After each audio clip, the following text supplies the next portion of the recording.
Welcome back to my channel. So today we are going to discuss exercise 6.3. So our first topic is linear transformation of a quadratic form. So linear transformation कोई भी हो, x is equal to by हम put करते हैं, वो हमारे पास linear transformation होता है. और b अगर सिंगुलर है तो सिंगुलर ट्रांसफॉर्मेशन होगा और नॉन सिंगुलर है तो नॉन सिंगुलर ट्रांसफॉर्मेशन. अब हम प्रूव करते हैं कि जो क्वाड्रेटिक फॉर्म है वो रिमेन सेम है when subjected to any linear transformation. जैसे हमने बाइलिनियर फॉर्म में प्रूव किया था ना, x इज इक्वल टू कोई ट्रांसफॉर्मेशन लगाया था, x is equal to P V, Y is sorry x is equal to B U and y is equal to C U transformation लगाया, तो यहाँ पे हम ट्रांसफॉर्मेशन लगाएंगे x is equal to P Y.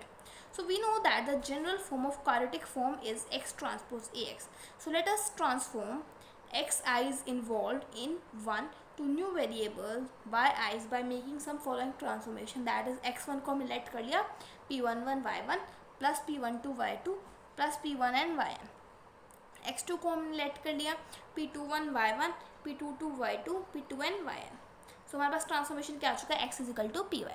So अब हम इस transformation को जब लगाएंगे इस इक्वेशन में, that is x transpose x, तो हमें क्या मिलेगा, पी वाई का ट्रांसपोज ए पी वाई. सो जो ट्रांसपोज है वो रिवर्स लो को फॉलो करता है, सो ये उल्टा खुलेगा, that is Y transpose P transpose A P Y. So P transpose A P को हम सी मैट्रिक्स ले लेते हैं. सो देखिए जो लीनियर जो क्वाड्रेटिक फॉर्म थी वो हमारे पास अनदर क्वाड्रेटिक फॉर्म में रिड्यूस हो गई, बस हमारे पास यहाँ पे वेरिएबल डिफरेंट है. और जो सी है वो हमारे पास P transpose A P I है, जो एक सिमेट्रिक फॉर्म आ रही है मैट्रिक्स की. तो सिमेट्रिक फॉर्म में होते हैं ना हमारे पास quadratic form, therefore it remains invariant. Now two quadratic form are said to be equivalent if one can be obtained from other by some non-singular transformation. किसी non-singular transformation से अगर मुझे वो obtain हो गई ना तो उनको equivalent quadratic form बोलेंगे.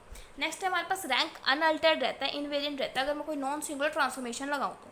सो मैंने अभी रिड्यूस किया है मैट्रिक्स को वाई ट्रांसपोज सी वाई में, जहाँ पे हमारे पास सी जो था वो B transpose A B let किया था हमने.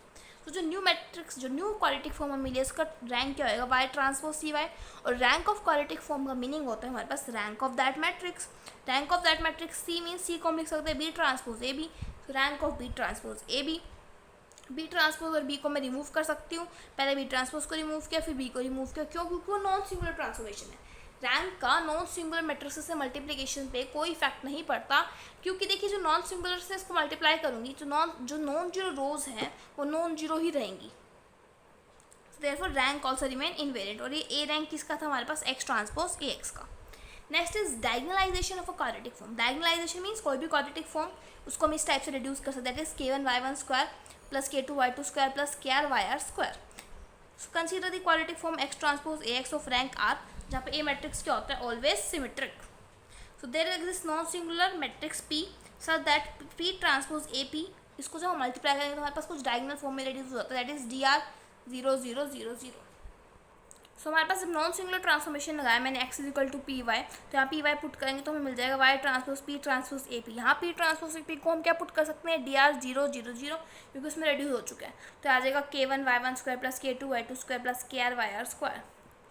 देखिए y1 के कोफिशिएंट मल्टीप्लाई करेंगे, सपोज dr में हमारे पास कुछ k1 k2 kr diagonal elements है. dr मीन्स डायगोनल एलिमेंट्स ना ऑफ अ डायगोनल मैट्रिक्स. तो इस टाइप से हमने इसको डायगोनलाइज करते हैं. डायगोनाइजेबल फॉर्म क्या कहते हैं, अगर कोई मैट्रिक्स जो है ए मैट्रिक्स वो इस टाइप की हो तो उसको हम डायगोनलाइजेबल मैट्रिक्स बोलते हैं, और उस फॉर्म को डायगोनलाइजेबल फॉर्म.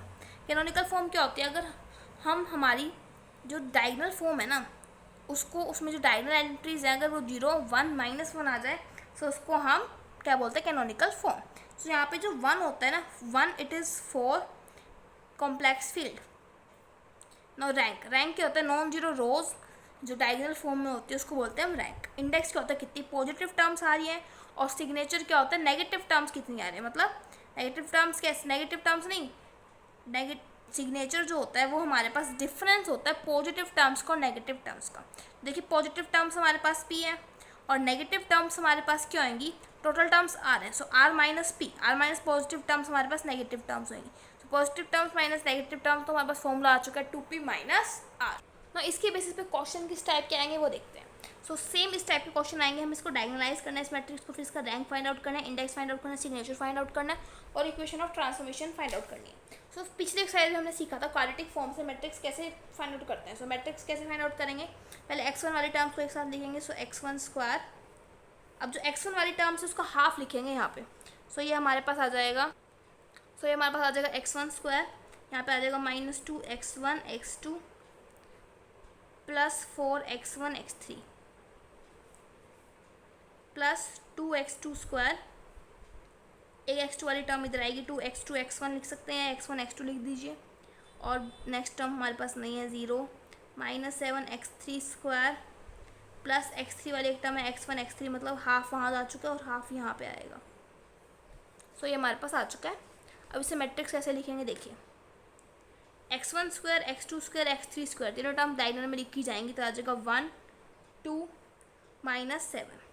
फिर यहाँ पे आता है x1 x2, तो ये आ जाएगा -2 सॉरी, फिर यहाँ आएगा x1 x3, तो यहाँ आ जाएगा 4, फिर यहाँ आएगा x2 1 दैट इज़ -2, फिर यहाँ आता है x2 x3 दैट इज़ 0, फिर हमारे पास यहाँ पे एक टर्म बची है दैट इज़ 4x3 x1, से यहाँ पे आ जाएगा 4 और यहाँ आ जाएगा 0। So this is your matrix of your quadratic form.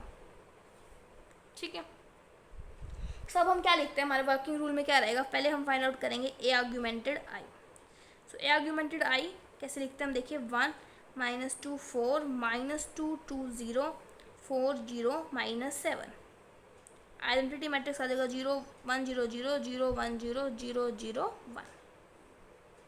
अब हम क्या करेंगे, यहाँ पे जो रो ऑपरेशन लगाएंगे वही हम कॉलम ऑपरेशन यहाँ पे लगाना पड़ेगा। सो अभी बेसिकली इस वाली चीज़ को, इस मैट्रिक्स को आइडेंटिटी में रिड्यूस करना है।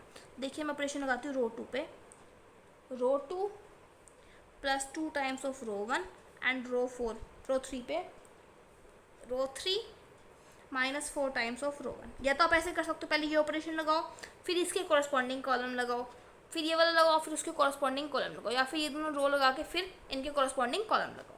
सो हमारे पास जो मैट्रिक्स है ये रिड्यूस हो जाएगा। यहाँ हमारे पास आ जाएगा 0 देन -2 देन +8 2 1 0 1 0 0 -4 0 1 4 0 8 -23 1 -2 4। सो हमारे पास इतना रेडी हो चुका है। अब इसके कॉरस्पॉन्डिंग कॉलम ऑपरेशन लगाते हैं, कॉलम 2 पे operation, column 2 + 2 times of column 1, column 3 -4 times of column 1। देखिए ये अपने आप 0 बनता रहेगा, क्यों, क्योंकि एक सिमेट्रिक मैट्रिक्स है। कॉरस्पॉन्डिंग रो कॉलम ऑपरेशन से अपने आप हमें मिल जाएगा 1 0 0 0 -2 8 0 8 -23 1 0 0 2 1 0 -4 0 1। सो ये हमारे पास, अब इसको क्या करना पड़ेगा, हमें 0 बनाना पड़ेगा। सो हम क्या लगाते हैं, operation on row 3 + 4 times of row 2, corresponding column operation भी लग जाएगा। पहले रो लगाते हैं फिर कॉलम लगाएंगे। 0 -2 8 1 0 0, बाकी सभी टर्म्स एज इट इज लिख देते हैं। रो 3 पे 4 टाइम्स इसका कट गया, तो 0 0, यहाँ पे आ जाएगा हमारे पास 9, यहाँ आ जाएगा 4 4 1। सब कॉलम वाला ऑपरेशन भी लगा देते हैं। यहाँ पे कॉलम 3 + 4 टाइम्स ऑफ कॉलम 2, तो आ जाएगा 1 0 0 0 -2। इसका जब 4 टाइम्स ऐड करेंगे तो आ जाएगा 0 0 0 9 1 0 0 2 1 0 4 4 1। सो ये जो मैट्रिक्स आई है ना, ये हमारे पास बेसिकली DP ट्रांसपोज मैट्रिक्स आती है। D हमारे पास ये होता है, P ट्रांसपोज G होता है। अब यहाँ पे जो न्यू क्वाड्रेटिक फॉर्म आई है वो कैसे लिखी जाएगी हमारे पास, वो हमारे पास होगी Y ट्रांसपोज D Y, ये इक्वेशन होगी। सो Y transpose means Y1 Y2 Y3। D हमारे पास आ चुका है 1 0 0 0 -2 0 0 0 9 into Y that is Y1 Y2 Y3। सो ये हमारे पास आ जाएगा Y1 square -2 Y2 square +9 Y3 square. अब हम बात करते हैं रैंक की। देखिए रैंक कैसे फाइंड आउट करेंगे, देखिए 1 2 3 टर्म्स है, तो रैंक हमारे पास आ जाएगा 3। या फिर यहाँ इस मैट्रिक्स को देख के भी आप फाइंड आउट कर सकते हैं, इस मैट्रिक्स को, कि देखिए 3 नॉन जीरो रोज है तो रैंक आ जाएगा 3। अब हम बात करते हैं सिग्नेचर से पहले इंडेक्स की। इंडेक्स क्या होता है, हमारे पास number of positive terms. Positive terms कितने हैं, 2, या फिर यहाँ से भी देख सकते हैं 2 है। सिग्नेचर क्या होता है, 2p minus R means 2 into 2 minus 3 that is 1। Signature हमारे पास क्या है, 1 है। अब हम बात करते हैं यहाँ पे equation of transformation. Equation of transformation हमारे पास क्या होगी, x is equal to P Y.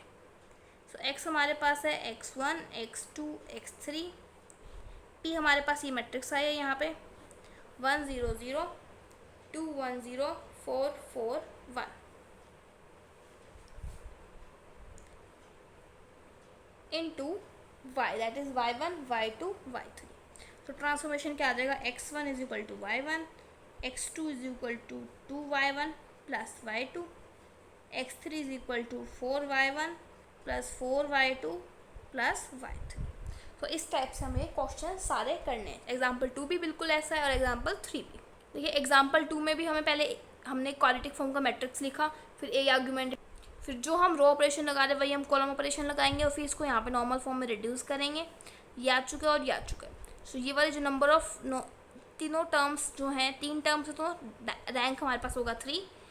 Number of positive terms only 1 D के अंदर, तो पी आ जाएगा 1 और सिग्नेचर होता है 2p माइनस। और फिर सेम हम ट्रांसफॉर्मेशन फाइंड आउट करेंगे, बिल्कुल सेम। आई होप आपको एक एग्जाम्पल से मेथड क्लियर हो गया होगा। नेक्स्ट हमारे पास मेथड आता है लैग्रेंजेस मेथड ऑफ डायगोनलाइजेशन। इसमें हम क्या करते हैं, कंप्लीटिंग द स्क्वायर टर्म करते हैं। अरेंज करते हैं पहले एलिमेंट्स को, x1 को एक ब्रैकेट में, फिर x1 का स्क्वायर का जो कॉफिशिएंट आ रहा है उसको हम बाहर निकालते हैं कॉमन, और फिर ताकि हमारे पास जो x1 स्क्वायर का कॉफिशिएंट है वो यूनिटी बन जाए। फिर हम होल स्क्वायर कंप्लीट करते हैं बाय एडिंग और सब्ट्रैक्टिंग समथिंग। फिर ये प्रोसीजर रिपीट करते हैं, x1 के साथ किया, फिर x2 के साथ करेंगे, फिर x3 के साथ करेंगे। जैसे हम इसमें एग्जाम्पल 4 दे रखे हैं, diagonalize this by Lagrange method also find the transformation. So हमें लैग्रेंज मेथड से इसको सॉल्व करना है। तो हम क्या करेंगे, देखिए इक्वेशन दे रखी है हमें 2x1 square plus 2x2 square plus 3x3 का square minus 4x2 x3 plus 2x1 x2 minus 4x3 x1। सो हमें इसको सॉल्व करना है बाय लैग्रेंज। तो देखिए अब हम क्या करेंगे, पहले x1 वाली टर्म्स को एक साथ लिखेंगे। So that is 2x1 square plus यहाँ से एक कॉफिशिएंट हाफ ऑफ करेंगे x1 x2, फिर यहाँ से भी हाफ ऑफ करेंगे coefficient that is 2x1 x3। चाहे आप हाफ करो चाहे ना करो, आपको होल स्क्वायर बनाना है। तो बिना हाफ करे इन्होंने बना रखा है, तो हम भी बिना हाफ करके बनाते हैं। ठीक है, x1 वाले टर्म्स को एक तरफ लिखिए क्योंकि ऐसा कुछ हुआ कि रूल में हमें दे नहीं रखा था।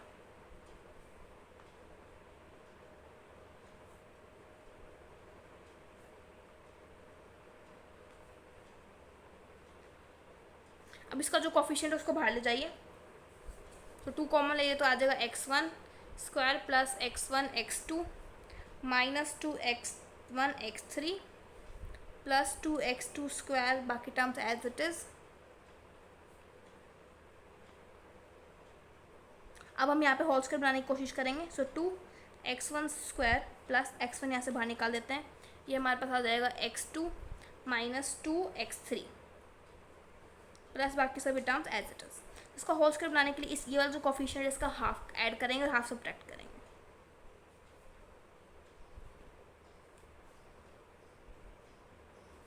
Plus x2 minus 2x3 by 2 का होल स्क्वायर ऐड किया और यही टर्म हम क्या करेंगे, सब्ट्रैक्ट करेंगे।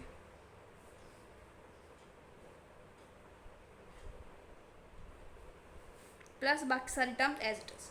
सो हमारे पास आ जाएगा 2x1 का square plus x1 x2 minus 2x3 plus x2 minus 2x3 by 2 का होल स्क्वायर, और इस वाली टर्म को हम बाहर लिख लेंगे तो आ जाएगा हमारे पास -1/2 x2 माइनस 2x3 का होल स्क्वायर। इसको बाहर ले आते हैं, प्लस जो टर्म्स है 2x2 का स्क्वायर प्लस 3x3 का स्क्वायर माइनस 4x2 x3।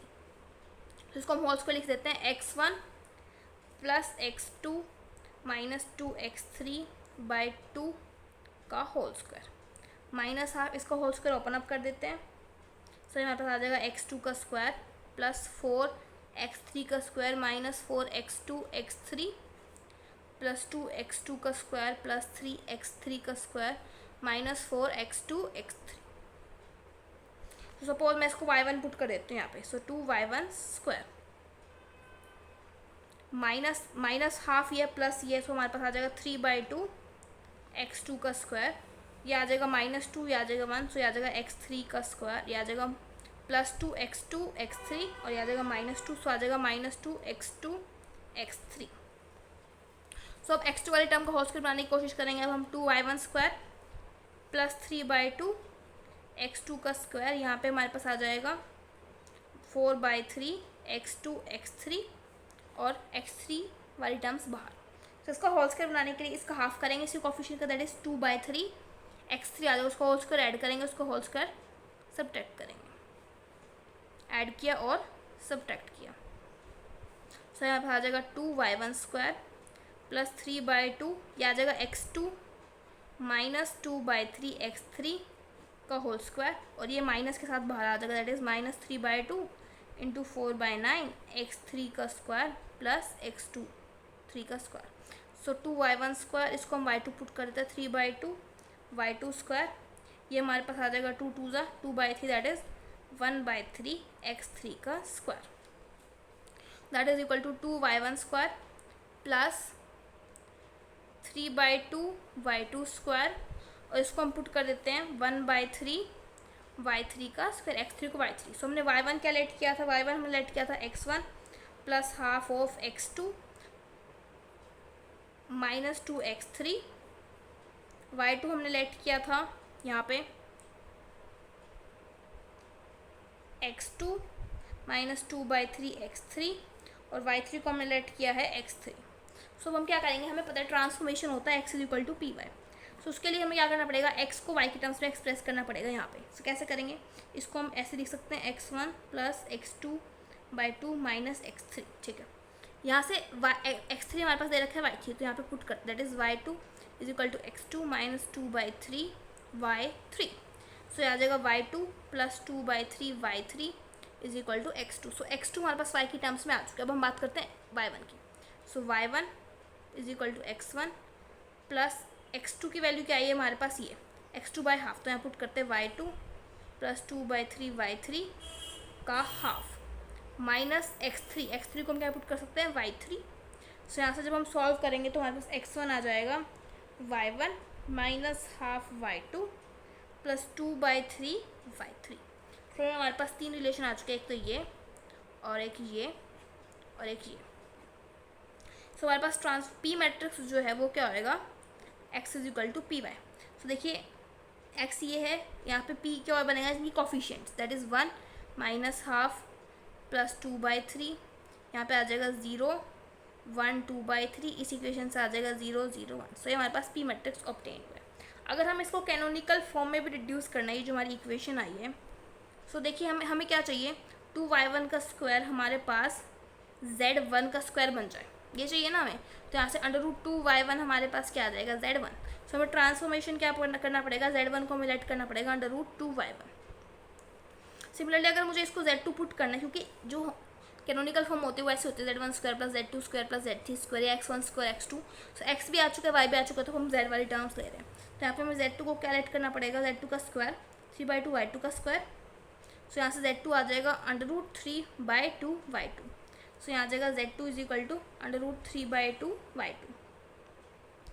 और यहाँ पे x3 का स्क्वायर है हमारे पास, तो x3 को हम डायरेक्टली यहाँ पे कहाँ की इक्वेशन, ये सो x3 नहीं है 1/3 y3 है, तो z3 को मान लेते, z3 का स्क्वायर को मान लेते 1/3 y3 का स्क्वायर। सो यहाँ से z3 आ जाएगा 1/√3 y3। सो ये 3 ट्रांसफॉर्मेशन करने के बाद हमारी जो इक्वेशन है वो कैनोनिकल फॉर्म में भी क्या हो जाएगी, रिड्यूस हो जाएगी। So by this your exercise 6.3 is completed. Try the exercise question. Till then, thank you.